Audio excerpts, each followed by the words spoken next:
And welcome back to another episode of Tiger Talk with the 1400 Club. It is the Corey C, and we are continuing to interview our student athletes who have signed with Jackson State University this exciting 2023 recruiting class led by Coach TC Taylor. And we're bringing you a wide receiver today, a wide receiver transfer out of Idaho State, none other than Brandon Johnson. Welcome to Yes, Tiger sir. Talk with the 1400 Club. Yes, sir. Thank you for having me. Oh Appreciate it. man, our pleasure, our pleasure. How's it going, man? How you feeling? Feeling great, man. I can't complain. Just it's a new scenery for me. It's a new opportunities, new things that are going to be done at Jackson State this year. And it's exciting times for real. So I'm excited to see what this team has to offer. I know a lot of the guys have been in communication with them, and we're gonna make something happen. It's gonna be something special for real. So I'm excited. Yeah, the fans are excited as well, man. We can feel it, we can sense it. We see you guys communicating with each other on Twitter, making some big plans, having some big goals. No drop off from previous seasons because obviously this is a successful program past couple seasons under Coach Deion Sanders, Coach Prime, who has moved on, of course, but we don't feel as though it'll be any drop off, and I know you're going to contribute to that. Yes, yes, sir. We're gonna make it. Hey, we're going for a three-peat, just like the fans said. We're going for a three-peat. We're gonna make it happen, and we're No gonna keep doubt. it going. We're gonna build this foundation of winning in this community, and that's what it should be, and that's what it will be. So That's yeah, what we're it gonna will be. make it special Absolutely. for sure. Absolutely. So big move to the Jackson State University. Yes. Have you made it to campus yet, or when will you be enrolling? I'm actually on my way. I'll be out there tomorrow morning, actually. So I'm in Austin, Texas right now Okay. as we speak, with some family. My sister lives out here, so I decided to stop by on the way. But tomorrow morning, I'll officially be in Jackson. I'll be out there to make things happen. So I'm excited. I went on my visit not too long ago, earlier in the week, and I loved it. That's as simple as that. Saw the facilities, I saw the community, saw the people. Like, even when I was on my visit, they didn't even know I went to Jackson State, and they were like, "Why are you in town?" And I'm like, Hmm. "I'm just on a visit, trying to see, where I want to land my feet." And then they were like, "Wow, like, well, Jackson State's the place to go." And I could see, like, just out in the community, everybody's wearing Jackson State gear, and I could see how heavily involved the people are with this school, and I see how much of an impact this school has on the community. So I think playing for something like that means a lot to me, and I want to contribute to it. So I'm excited. So you're saying as you were in town for the visit, just out and about in the community throughout the city, people, random people, strangers were approaching you or just striking up conversation and asking you if you were playing for Jackson State? Yes, sir. So actually, when I went to the Sheraton to check in, Hmm. um, the lady at the front desk was like, "Oh, like, why are you in town? You're just asking simple questions." And I'm looking over to the bar, and I just see people wearing Jackson State gear, and I'm like, "Wow, this is serious." And I was like, "I'm in town for a visit for Jackson State," and she was like, "Wow, like, really?" I'm like, "Yeah." And she was like, "Well, I'm sure you would love it here. Like, pretty much everyone here are Jackson State fans. If you come here, that's kind of like almost like a religion. Like, coming Hmm. here basically insinuates that you are a Jackson State fan." And I Yeah. could see the culture is real and it's vibrant, and it's something to be that you want to be a part of. It's not, you don't get that too many places where everybody's fully involved and they want to make a difference in the community. So it's Wow. very special.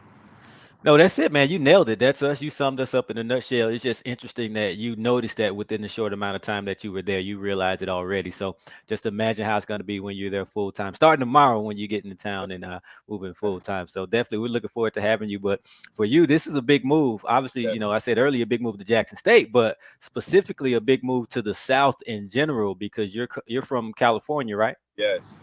Okay. California, born and raised. So it's definitely a big difference. But my dad, he's from New Orleans, so we Okay. grew up in New Orleans. So I got some family down south.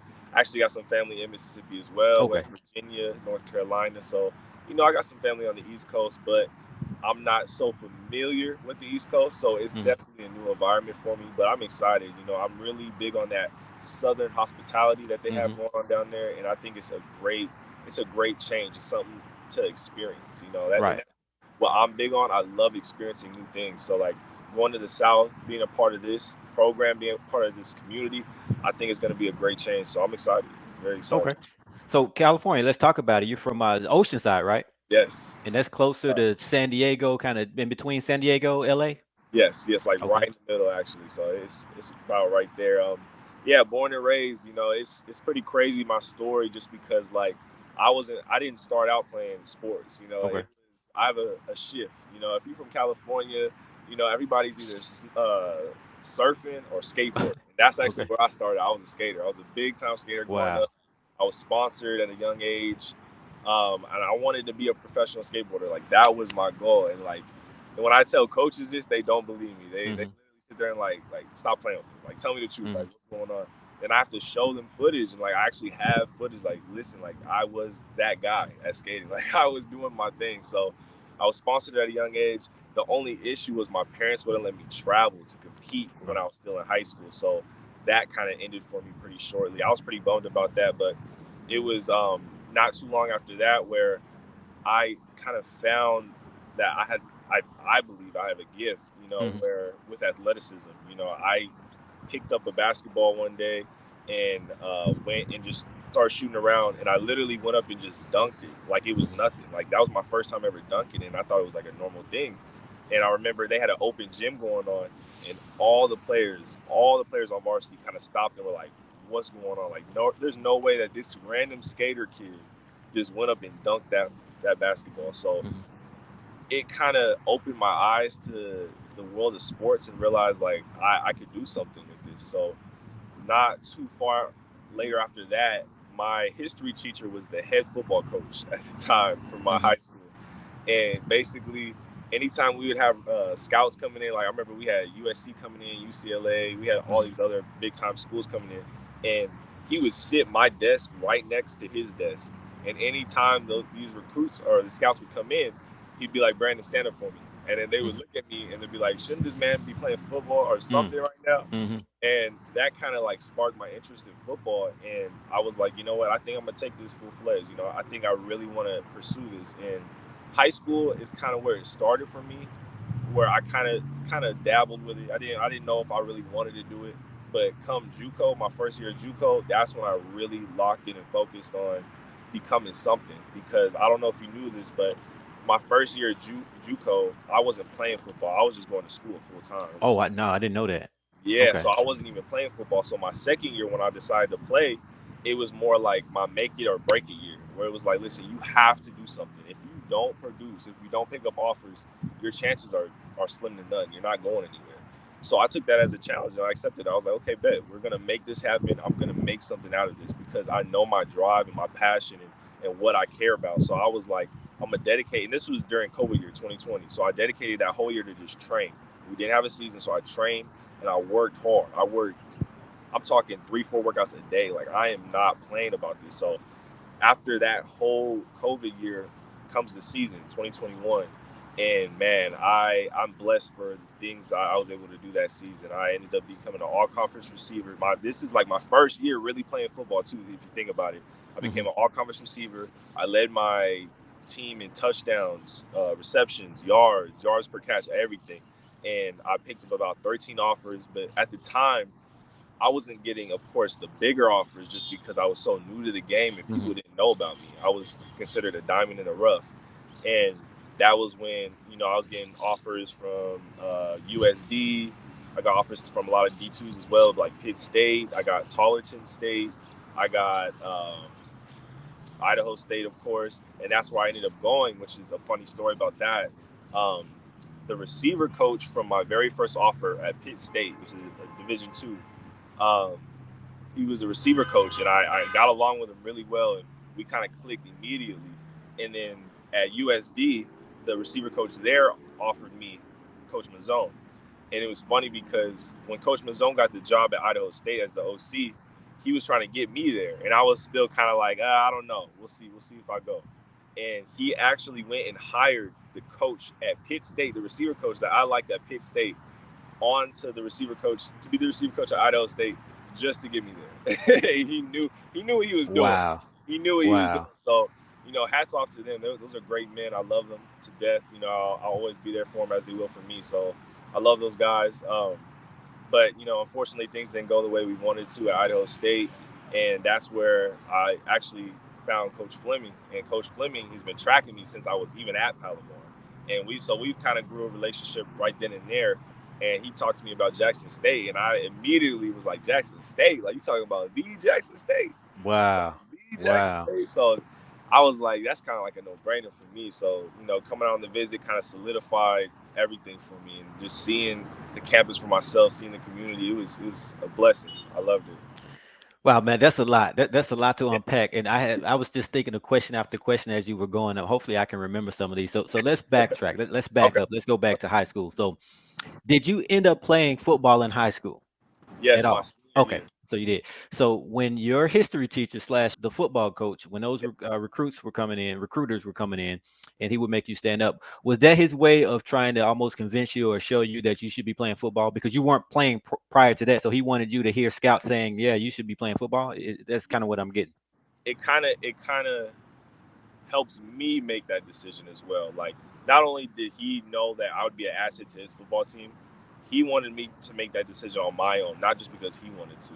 So he Mhm, kind of used those scouts as validation. Like, you can make mhm, something happen out of this. Like this, like you will have attention just for being the size you are, and mhm, that kind of gave me perspective. Like, okay, I can make something happen out of this. Like, he's not just lying. He's not mhm. just saying like I could be something. Like, even these scouts that don't even know me, that just saw me, can say, "Oh yeah, we could work with that." So Okay. that was something that kind of, yeah, and solidified my decision with making football my journey. Okay. So after you discovered this athleticism, and from the skating, after skating, did you end up playing basketball as well? I would play here and there, not in any type of league or anything. I just kind of would play pickup with my Okay. boys and everything. Where, and trust me, I was working. I was out there putting in some work on the court. So that also kind of helped me as well, because I started getting attention from that. Like, they were like, "Oh, you're so athletic, this, and that." Now, I would say it could have gone either way. Mhm, If I decided to say, "Okay, I'm gonna stick with basketball. I'm gonna stick with this. I'm gonna make something happen," I could be hooping at a D1 right now. mhm, But football, I don't know. It just came easier to me. It just made mhm, more sense to me. I have more connections and relatability in football in that realm. mhm. So I don't know. I just picked it up easier, and it came easier to me. So yeah, football just kind of stuck. Okay. So late bloomer, so to speak, or late to the game as far as starting in football, played your senior year. Now, you said that you went to JUCO that first year you didn't play. Is that because you didn't have any offers or you turned them down? I actually turned so I was I always say I made a very bad decision, but at the end of Hmm. the day, it always worked out for the best. Absolutely. Work Um, for a reason. Hmm. at the end of my senior year, I actually had San Jose State, and I had um, another D2 out that way. I forgot the name of it too.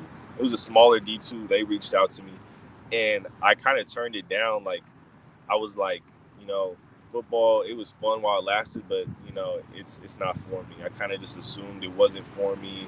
Like, when I was playing my senior year, I wasn't taking it serious. It was more of just like a, hey, I'm on the football team. I always Hmm. wanted to be like, yeah, I'm a part of the football team, Hmm. and I never took it serious. And it wasn't until junior college when I took it serious. So after, when I was in that period where I was in junior college and I wasn't playing football, that was kind of like a year for me, like a buffer year, like a year where I'm like, okay, what am I really doing with my life? What do I really want to do? Like, I need to find out what I want to do, and I need to go full fledged with it, because I'm a very passionate and just motivating type of person, and I'm not the type of person to just sit around and just do something just just for the fun of it. I need to be locked in on my career and what I want to do. So when I was going through that, aka buffer year, it was kind of a year where I realized that football was really what I wanted to do and what I believe God wanted me to Mm. do. And that was because I was playing pickup basketball during that year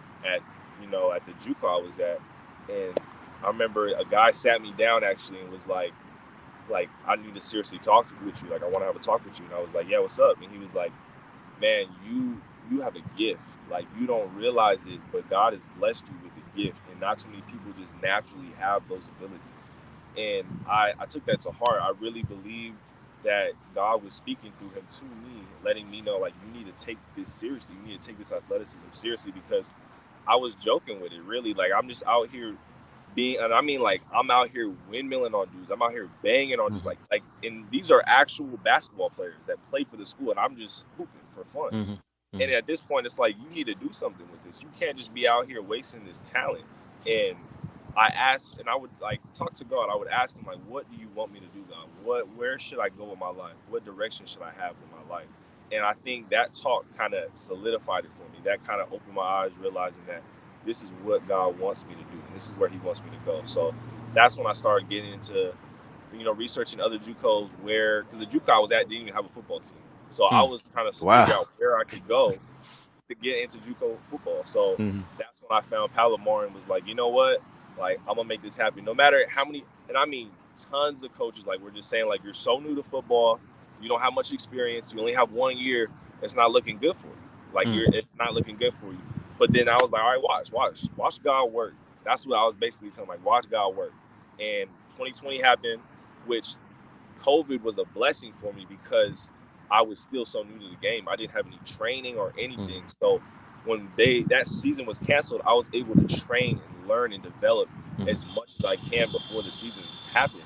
And that allowed me to pick up the attention in the offers I got. So I'm grateful for all of it. Awesome. Awesome. So you leave JUCO, you end up signing with Idaho State. How long were you there? How many years were you there? Just talk about your time at Idaho State and the development as well. Idaho State, it was just this past season. That was the only time I was there. I came in June of 2022, and literally after that summer and fall semester, this past fall semester, I entered the portal. Going into Idaho State,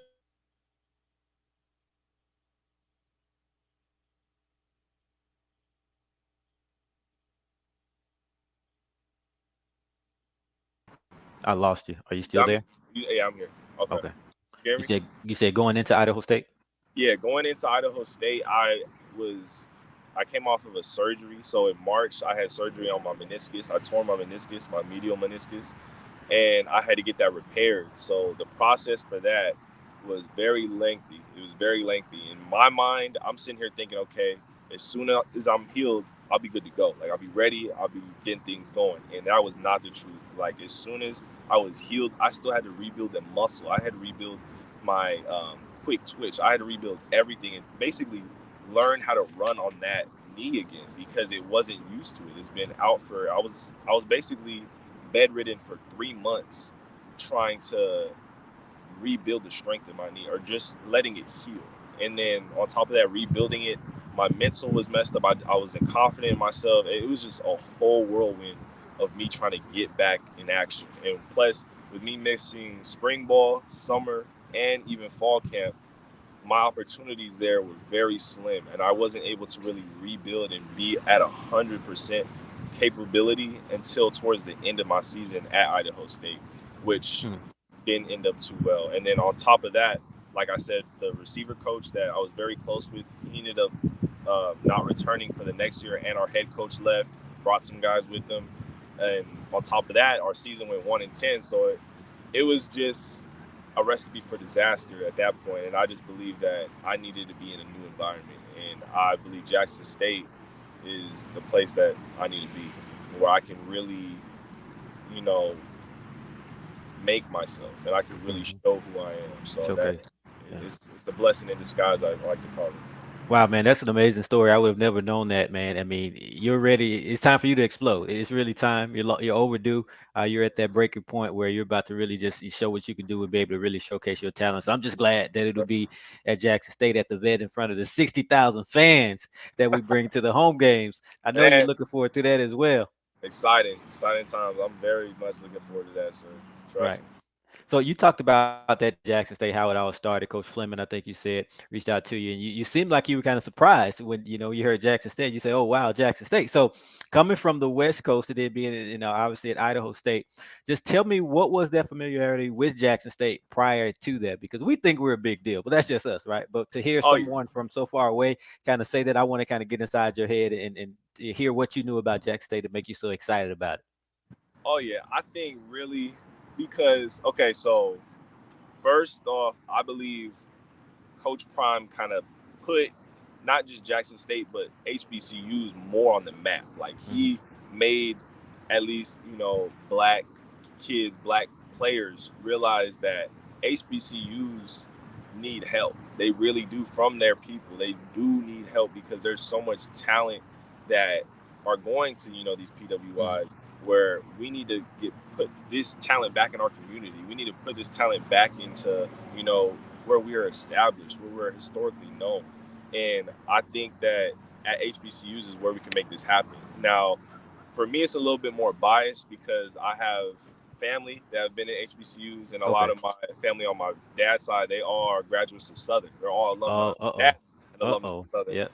So, Yep. like, you know, it runs a little deeper than that. So, you know, when I heard Jackson State, I was like, oh, Jackson State, like HBCU. And it was funny because when I was in the portal, I kind of mentioned, like, man, I would, like, me and my boys were like, man, I would love to go to HBCU. Like, that would be just the greatest opportunity. So, when, like, that's why I said when Jackson State called, I was like, whoa, like, this is like, our God, are you speaking to me? Like, what's going on here? Because, like, I just mentioned how I would love to go to HBCU, experience the culture, like not even just for football, but to Yeah. experience that culture. And I think it's so big and so important to that everyone needs to experience that at least once. So Wow. I thought this was like a perfect storm for me to Hmm. come to Jackson State. So yeah, that's when I heard Jackson State, I got real excited. Trust me, Awesome. I got really Awesome. excited. But So yeah, you were excited about that offer. Of course, you came on a visit. You spoke about that a little bit earlier, but it seems from the pictures, man, it seems like you just had a ball at Jackson State. There was this one picture in particular. I know you remember it. I bring this up because you were talking about the basketball and the athleticism and how you windmilling on dudes and stuff like that. Well, there's a picture of you in the at Jackson State on the visit in the uniform in the locker room with the ball, showing off that vertical leap with the ball between your legs. You remember that picture? yes sir, yes sir. I remember my commitment picture. I remember Yep. that. Oh yeah, that's the commitment. That's right. That's right. Yeah. What's that vertical leap? Oh man, it's up there. It's Is up up there. there? I would say it's around 41 to 42. Okay. But I think I could get it up there a little more Yeah. just because, you know, with my knee being rebuilt, I'm I'm excited to see what I'm capable of doing. Hmm. And what's the current height and weight? 6'4", 218. Okay. Yeah, man. Yeah. Okay. Big target. Big target. Yeah. Big target. And a nice Oh, shooting guard as well. I can see you playing ball as well. That's a nice size for a two okay. guard. So Okay. no doubt. No doubt. So that visit. Let's go back to the visit. You know you talked about the reception at the hotel, but talk about the experience on campus and especially getting a chance to go to the stadium. I know you saw the vet. So what were your thoughts on that? I mean, honestly, seeing the vet, you know, through your phone or on TV is a lot different than seeing it in person. I would say that seeing the vet in person was a different experience. Like I was like, this is really it. This is the vet. Like it was so surreal and just me sitting in that empty stadium. I was just imagining those 60,000 fans just going crazy, and I couldn't like. It was so surreal for me. Like I needed it. Like I was like, Mm. I have to experience this. I need to Hmm. experience this. So I mean, just the vet itself was an experience of its own, and I can't wait to see that vet filled up with Hmm. 60,000 fans cheering for Jackson State. It's gonna be a beautiful thing. Definitely, definitely. Yeah, largest stadium in FCS football, Yes. and we pack it out every single year. We lead FCS in attendance every year. That's obviously that number has increased, or it increased when Coach Prime arrived. But even prior to Coach Prime, we led the FCS in attendance. The year before he came, I think we had like a 4-8 record or something. We're losing season, and we still led the FCS in attendance by Wow. far. So that just shows the support of the fans. So Oh, packing out, man, you're gonna have goosebumps. If you felt that way with the empty stadium, you're gonna have goosebumps. And one of the biggest games that we have at the vet is Southern. So I know your dad's gonna be oh in yeah. the house. We played him twice at the vet last year. Oh yeah. So yeah, Oh yeah. yeah. It's gonna be personal. That one's Oh gonna be yeah. personal. We won't get him at home this year. It's crazy. If we play him this upcoming season, it'll probably be in Baton Rouge, or we may move it to a neutral site. But the atmosphere down there is crazy as well. A much smaller Oh yeah. stadium, but I mean, it's something that you have to experience. But how many years of eligibility do you have? Because hopefully you can get a chance to experience it in the vet. Oh yeah, 100%. Currently, I have two. That COVID year Okay. helped out a Okay. lot as well. So yeah, currently I'm sitting on 2 years of eligibility. So we're gonna make Okay. something happen with these 2 years for sure. Good stuff. Good stuff. All right. So you see Taylor coming in to take over. I know I'm pretty sure you had a conversation or two with him. So just talk to us about that. Share what you can share. Of course, a lot of that may just be private, personal things that you guys have talked about. But what can you share with us as far as those conversations? Man, based off our conversations, I will say I love him. He's a very Mm, genuine dude and he's real. You know, you can tell that he cares about Jackson State. He cares about keeping that culture and building it up even more. Just even you see with the recruits he's brought in and the guys he's gotten committed, you could tell he's he means business. He's serious Hmm. about Jackson State football. He's serious about this community. So, Hmm. sitting down, speaking with him, just discussing the plans, what his vision, what he has for Jackson State in the future of Jackson State. It's a beautiful thing. I'm not going to get too much into everything, but I Hmm. will tell you that it's you guys have something to look forward to. Mm. I will say that No you guys doubt. have something beautiful to look forward to. So it's going to be some great times, and we're going to make some things happen. Sure, sure. So pop quiz time. I'm going to put you on the spot. And Oh, it's okay if you don't know this. You're still learning oh everything. snap! You're Yeah, learning everything about it. You I, haven't even I made ain't it been on officially. campus yet, man. Come Right, on. you haven't made it. So you Okay, should know the answer to this, but I want to educate you if you okay. don't. What position did your head coach TC Taylor play? Wide receiver. Okay, all right. So this is the part I want to know if you know. But he's actually Jackson State's single season receptions leader. Did you know that? Yes, I actually. Oh, okay. How'd you know that? He told me. So Oh, I wow. sat Okay. down, Typically he doesn't say it, but that's okay. and then I think there's a reason for it because when Okay. we sat down and had our talk, the thing he told me is he says he sees a lot of himself in me. He told me that Wow. he was like Wow. I see a lot of myself in you, Man.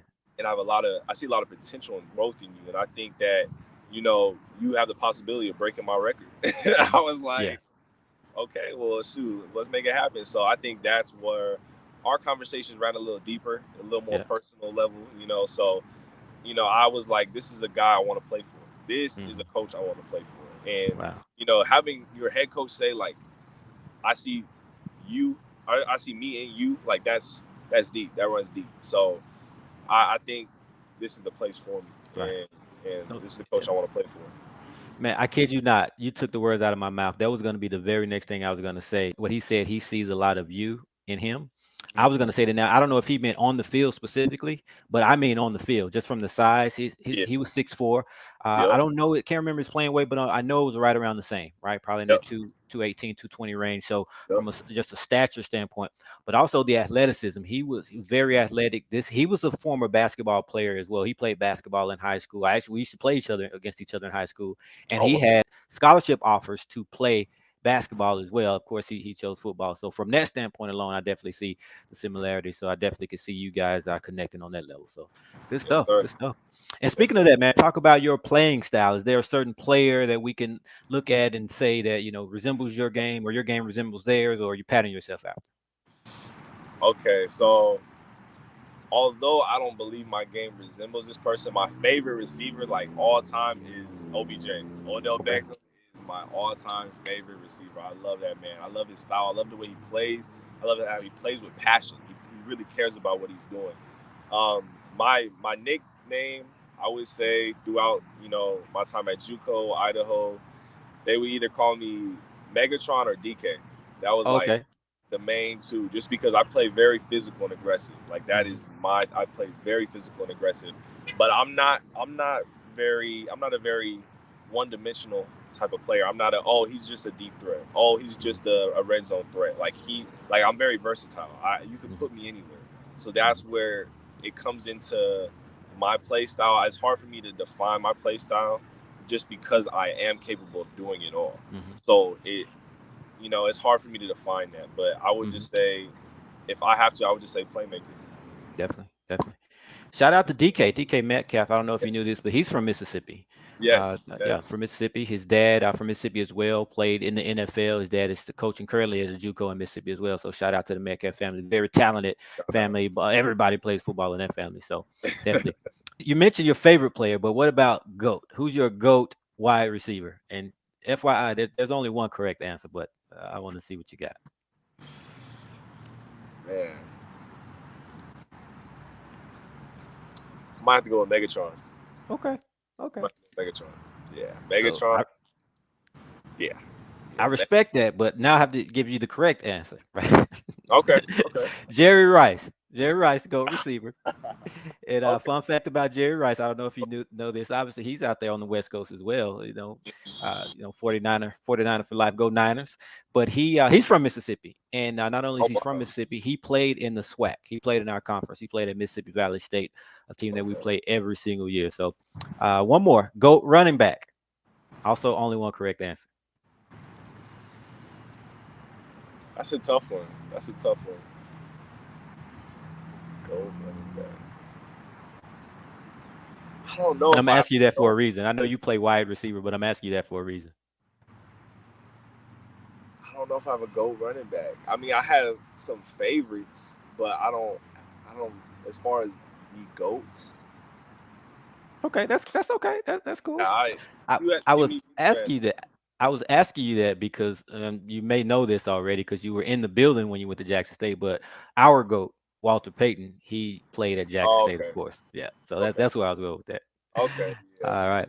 Good stuff, But man. Well, hey, we appreciate this. I know the fans are going to get a kick out of this. We're looking forward to meeting you. What's your message to the fans until you get there and can start mingling and meeting them? What kind of message do you want to send to them? What do you want to say to them? man, I wanna let them know to be on the lookout. We got something special coming, and y'all have no idea the type of season we're about to have. I truly believe that they have no idea what to expect. It's gonna be something special, and just keep on the lookout. Trust me. Be on standby. No Be doubt. on standby. That's it. That's it. What does Yeah. Coach TC Taylor say on Twitter? He doesn't say much. He says Mm-hmm. stand by. So that's what Bye. Brandon is telling us, stand by as well. And Stand by. speaking of social media, how can the fans catch up with you on social media? Oh, by showing love, of course, through Twitter, reposting. Like, they've showed me more than enough love. I'll tell you that much. They have shown me plenty of love. They have shown me, welcome me with open arms, and I am more than thankful. And I just can't wait to make something happen in the vet for them. So it's gonna be Okay. special. And what's that Twitter handle as well as IG? How can they find you? It is B Johnson, but you replace the O with the X. So B John SXN underscore. That's for the Twitter. And then for the Instagram is just the same thing with no underscore. Got it. So yeah, once again, B John SXN. Got it. That's All right. Ladies and gentlemen, 6'4", 218, wide receiver coming out of Idaho State, and he's on the brink of greatness. He's about to explode onto the scene like never before. sir. Mr. Brandon Johnson, thank you for your time. We're looking forward to Sir. meeting you. Likewise. Have a good one.